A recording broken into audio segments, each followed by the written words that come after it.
शाम होने पर रानू अपने घर की तरफ जा रही थी। तभी उसे नदी किनारे हाथियों का झुंड नजर आया। हाथी दादा, आप सब कहाँ जा रहे हैं?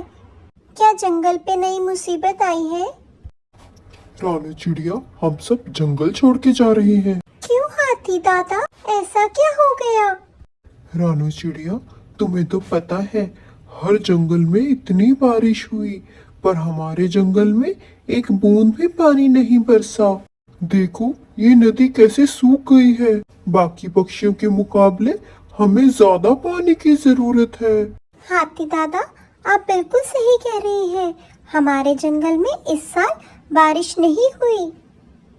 हाँ चिड़िया, इसीलिए हम सब ने ये फैसला किया कि हम सब इस जंगल से दूर कहीं चले जाएंगे, जहाँ हमें पीने को पानी मिले।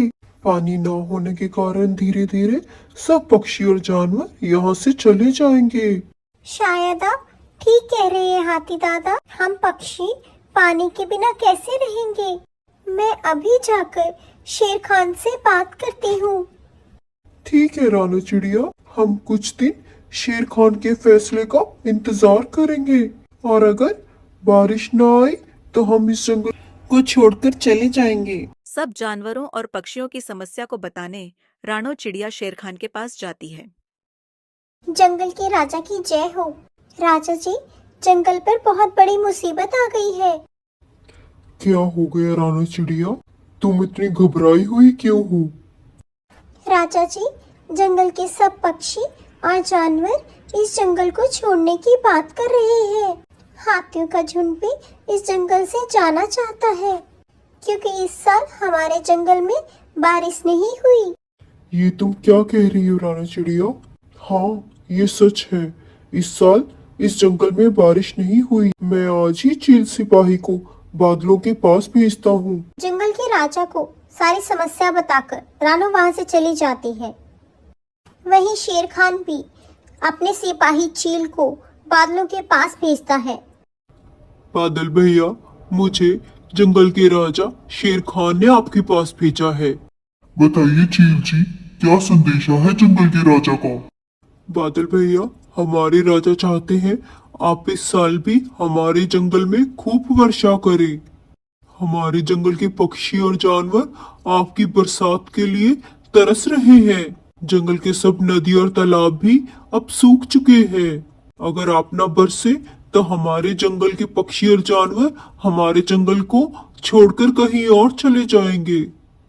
हम तो बरसना चाहते हैं चील भाई, पर हमारे सरदार का भी एक रूल है, जिस जंगल में मोर नाचेगा उसी जंगल में हम बरसेंगे। और आपके जंगल में अभी तक मोर ने नाच नहीं किया, तो हम कैसे बरस जाए आपके जंगल पर? बादल का संदेश सुनकर चील वापस शेर खान के पास लौट जाता है। सरकार, हमारे जंगल में जब तक मोर भाई नृत्य नहीं करेंगे तब तक हमारे जंगल में बरसात नहीं होगी। तो ये बात है। चलो फिर जाकर देखें क्या हुआ है हमारे जंगल के मोर को। आखिर इस साल मोर भाई नाचे क्या नहीं? रानू चिड़िया और शेर खान मोर चाचा के पास पहुंचते हैं। मोर चाचा, क्या हुआ आपको? आपकी ये हालत कैसी हुई? राजा जी, मैं बहुत बीमार हो चुका हूँ। बहुत जल्द मेरा समय खत्म होने वाला है। सिपाही, तुम जल्दी से जाकर तोता डॉक्टर को बुला कर लेकर आओ। उन्हें आज ही मोर चाचा का इलाज करना होगा। तोता डॉक्टर जल्दी से मोर चाचा का इलाज करना शुरू कर देते हैं।